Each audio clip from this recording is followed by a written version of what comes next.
Hi all, welcome to another session on concepts related to Snowflake for data engineers. In this session, I'll be talking about users and roles.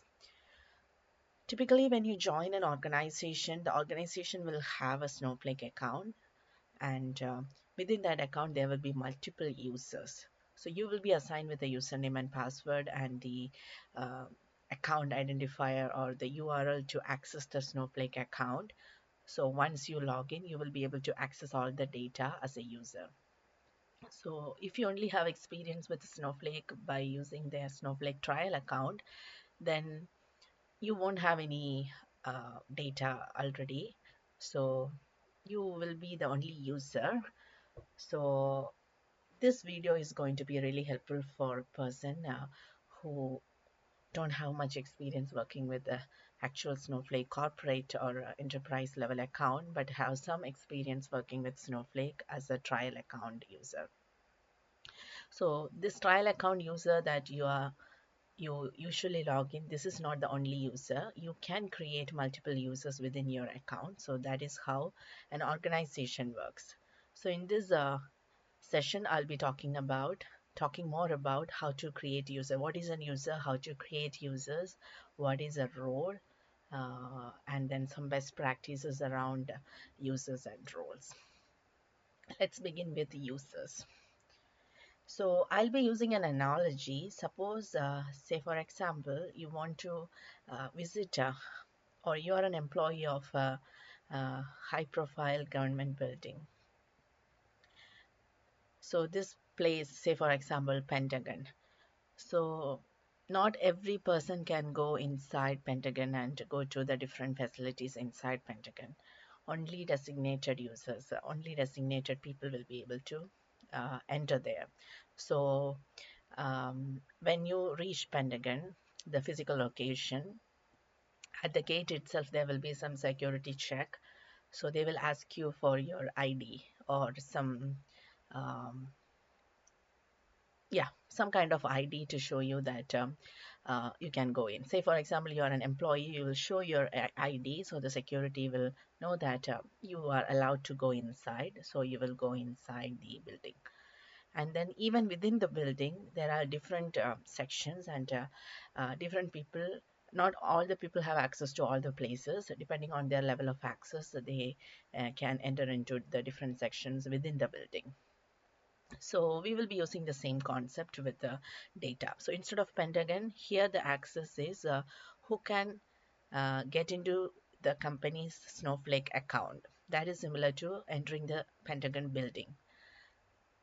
So to get into the Pentagon building, you showed your ID card. So here you will be using your username and password and log in into your Snowflake URL, the company's Snowflake account.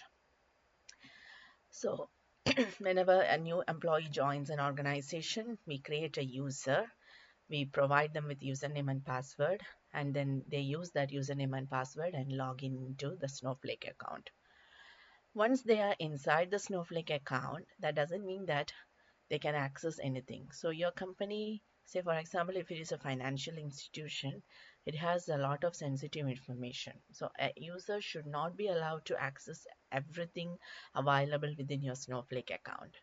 So depending on what kind of employee, what kind of department he or she belongs to, we will be assigning privileges to access only specific parts of your database. For example, if it is a digital analyst, then anything related to digital analytics team, you will provide access to those tables and databases.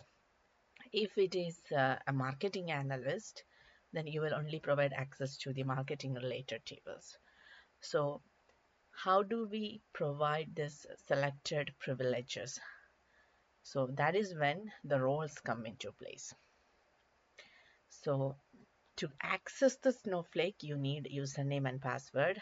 And then to access the individual items within the Snowflake, this could be databases, tables, schemas, warehouses, and the list just goes on. So to access anything, you need to have role.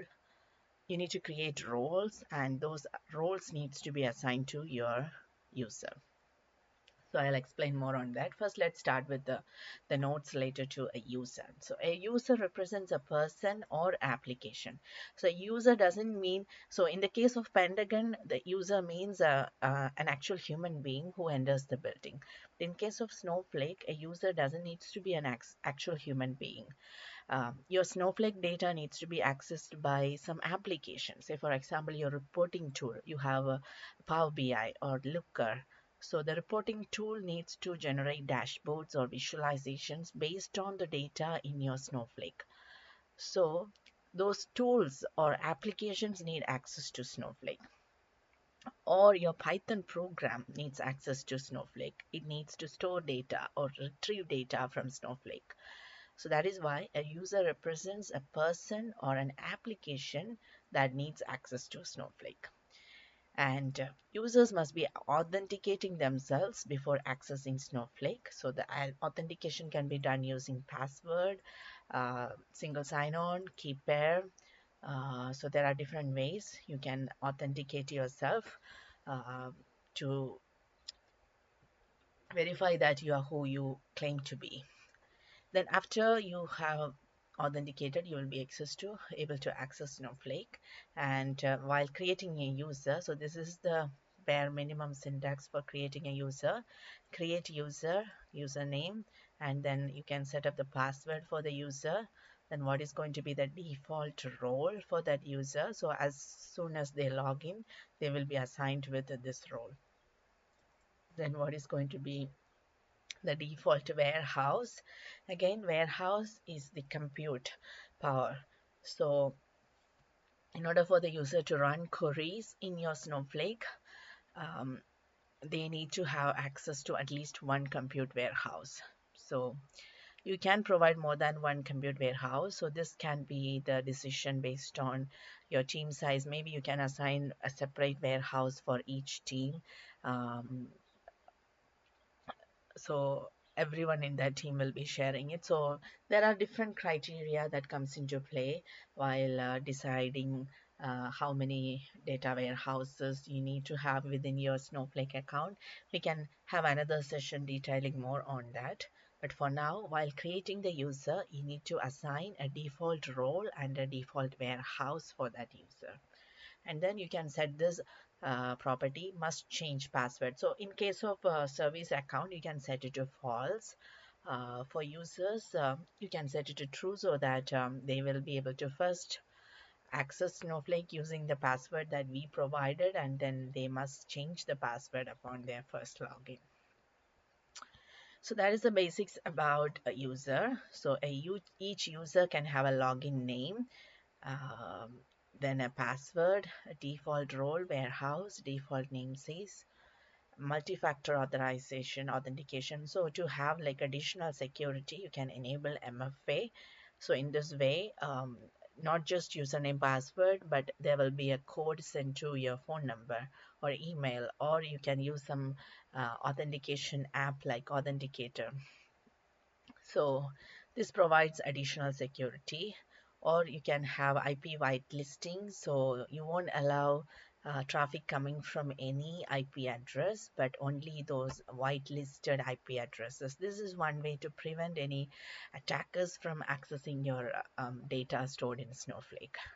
So even if the username password is compromised, if they are trying to access from public unsecure location which is not whitelisted, they won't be able to access it.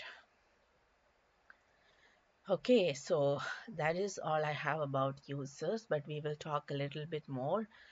Before that, now that you know what is a user, let's talk about roles. A role defines what actions a user can perform on which objects. So coming back to the example of Pentagon, so once you are inside Pentagon, if you have like a very low level access, then you can only go to your department or only very limited sections of that building. So if you swipe your ID card against some other high security segregated areas, the door will not open. You won't be able to get inside that. So how that is determined, it's based on the role. In Snowflake also same concept applies. So first we create a user and then we assign a role to that user. We can have several type of roles. So say for example, we created a user and we assigned them the BI analyst role. So the BI analyst role only has select permission on some tables in a particular schema.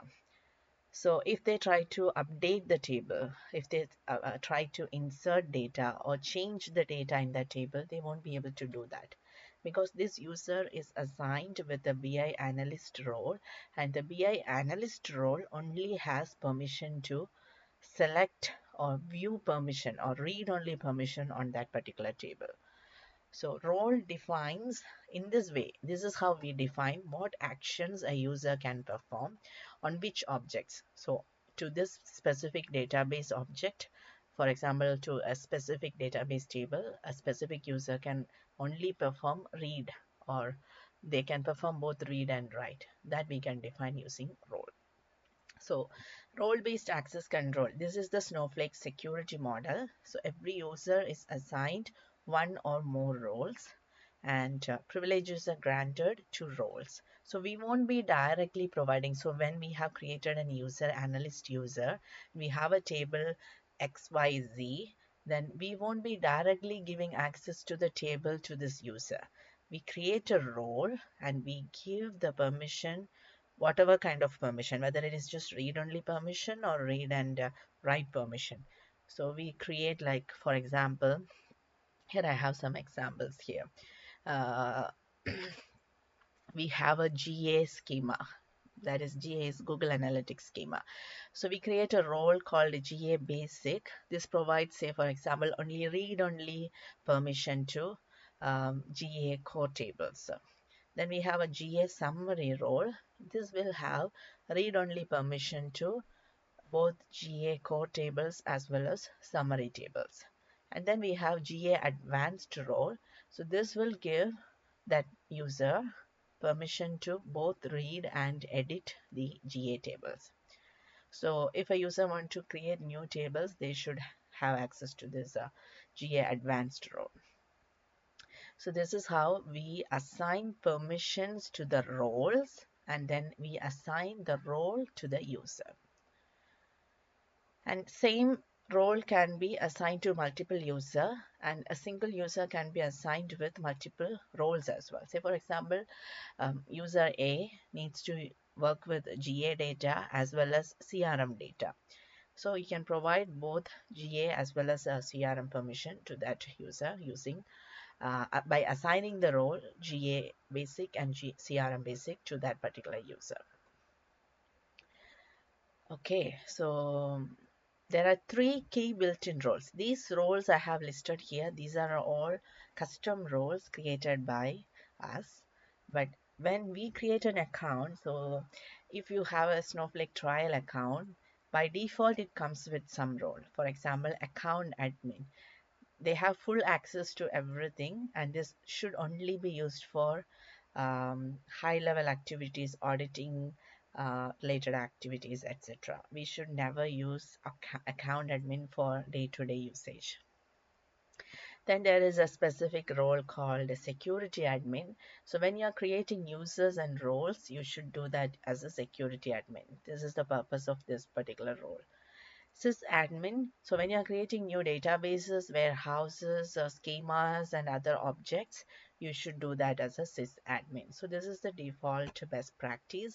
While creating users, you assume the role of a security admin. While creating databases, you assume the role of a sysadmin.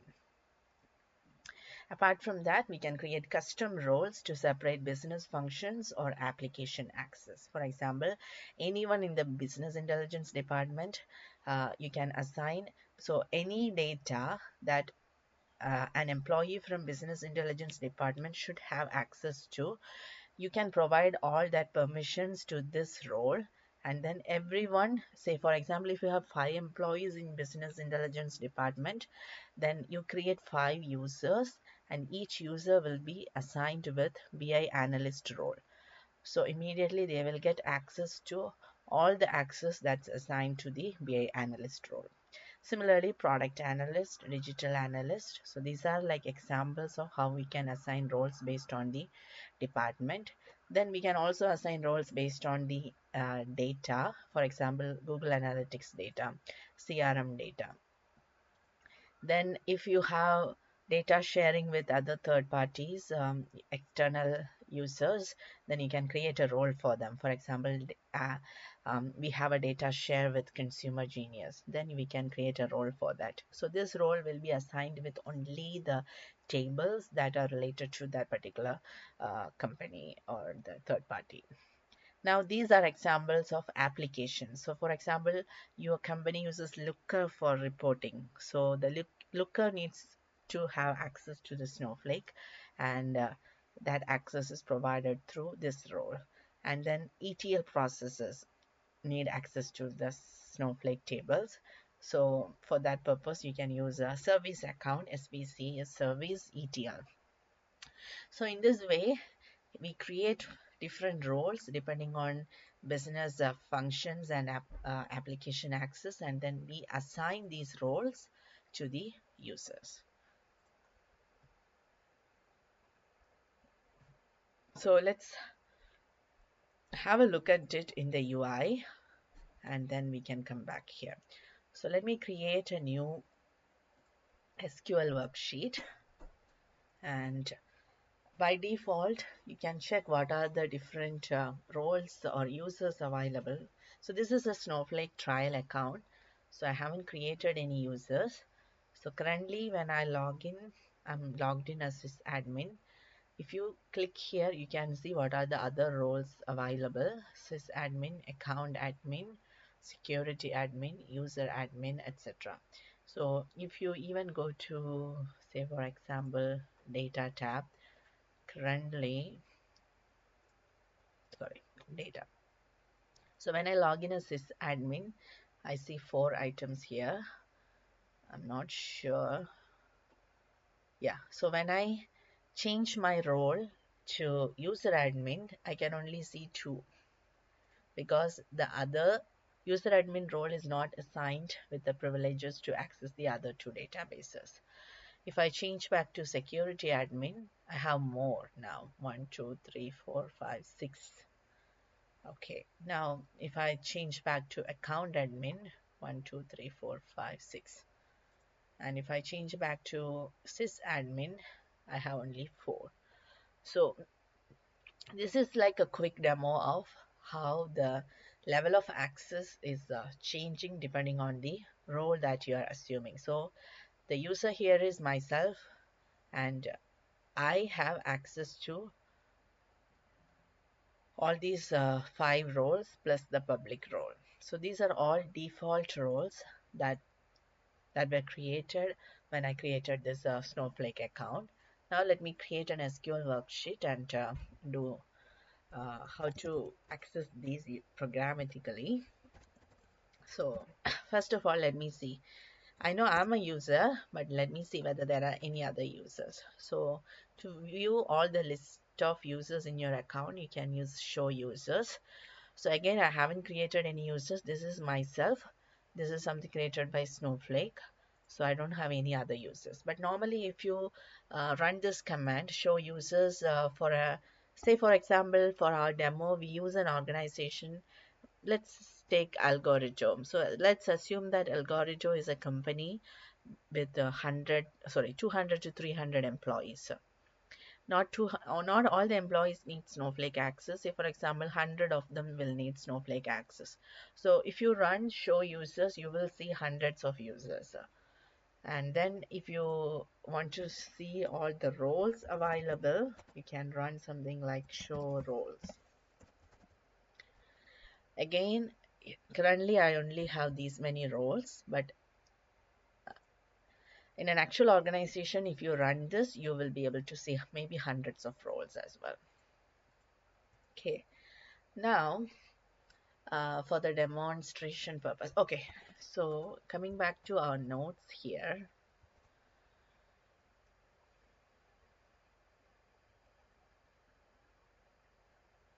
So I'll come to this part a little later.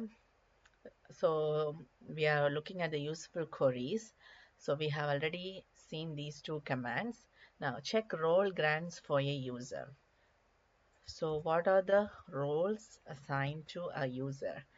Say in my case, we don't have an analyst user. The only user is this one. So let me copy that.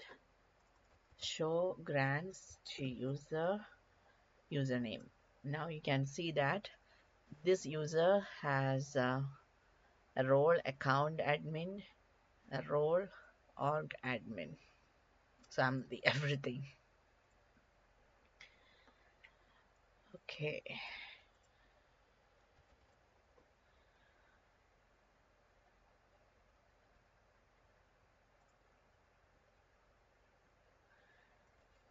Now let me run this command.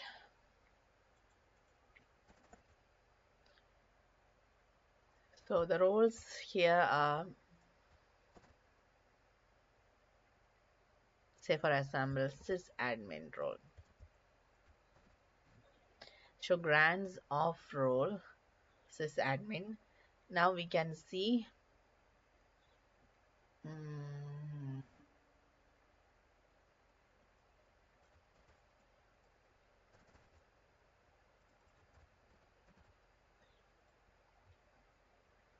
okay, currently, so I'll come back to this query. First, let me run this one. Show grants to role. I haven't added it. Okay, I'll add it later. So show grants to role sysadmin will show you all the privileges. So sysadmin role has create database privilege at the account level, create warehouse privilege at the account level. Then ownership of the database, Camilla's DB.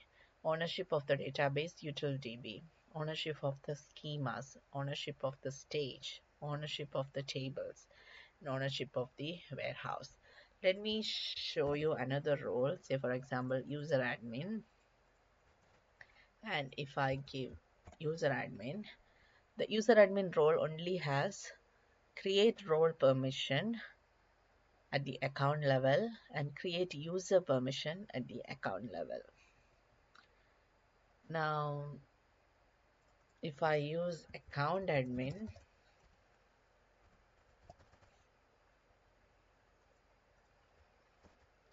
this person has a lot of privileges. This role, sorry, not person. Say, for example, 153 rows are there. So these are the various permissions available for this particular role, account admin, 153.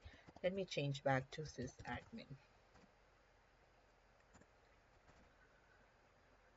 Now, this one also has a bunch of permissions, but not as high as account admin, only 12 rows I see here.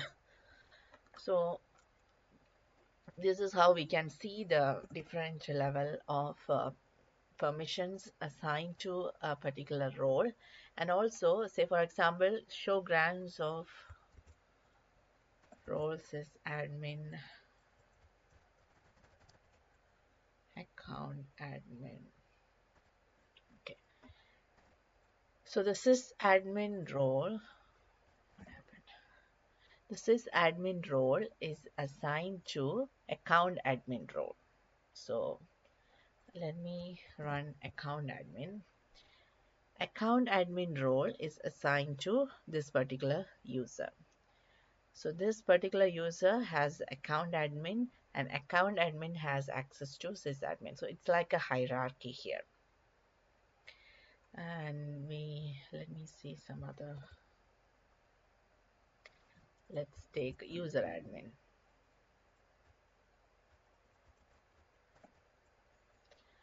User admin is assigned to, it's like a sub branch of security admin, I would say.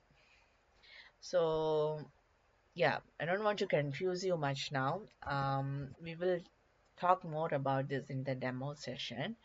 So what I want to show you is we can assign privileges to roles. So for example, the role sysadmin, if you check the sysadmin role is assigned to another role. So a role can be assigned to another role. But if you check the account admin, you can see that the role account admin is assigned to a user. Here it was assigned to a role. So that's what I have mentioned here. Roles can be granted to users or other roles. So when you assign a role to another role, so when a role A is granted to role B, then all users who have role B can assume a role A. So this is how we build a account hierarchy. So in our case, account admin, sys security admin or sys admin is assigned to, let me check security admin as well.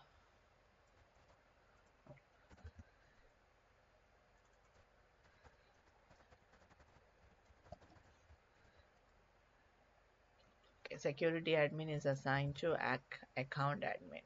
Okay. And sysadmin is also account admin. So it should come at this level.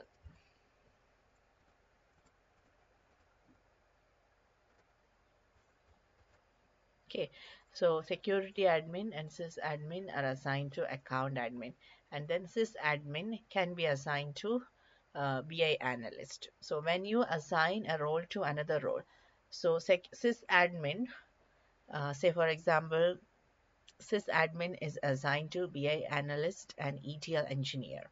And then now you create a new role called,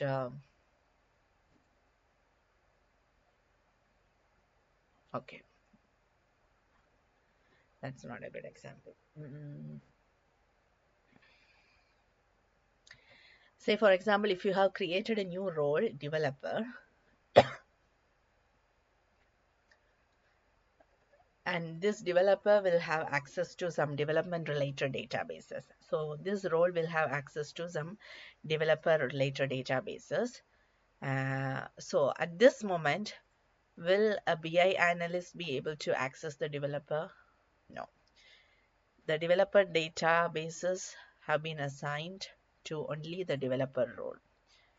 Now, if I assign the developer role to sysadmin, then anyone who has sysadmin permission will have access to whatever roles, whatever permissions are assigned to developer as well. So this is how we can assign permissions. Now, some best practices for users and roles. First of all, privilege management. So you should only assign the required privileges, the least privileges principle. So you shouldn't assign permission to all the databases and all the tables immediately to the user. So when a new user joins your organization and you are the person responsible for assigning the users and security permissions, so you have access to this security admin role, then you will be creating a new user. And say for example, if that user is a BI analyst, don't give sysadmin permission directly. Only if necessary you provide sysadmin permission. For a BI analyst, you just provide uh, all the permission needed for a BI analyst by assigning the role BI analyst.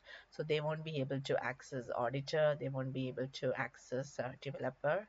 So if you assign sysadmin role to that user, then they will have access to all this. Everything that sysadmin has access to, they will be able to access. So don't assign sysadmin to everyone, only those in the development of a data pipeline. Maybe they need access it. So you need to take that decision. How much access should I give to this user? Then role separation. So you can have the separation of access by having different roles, separate roles for administration and data access.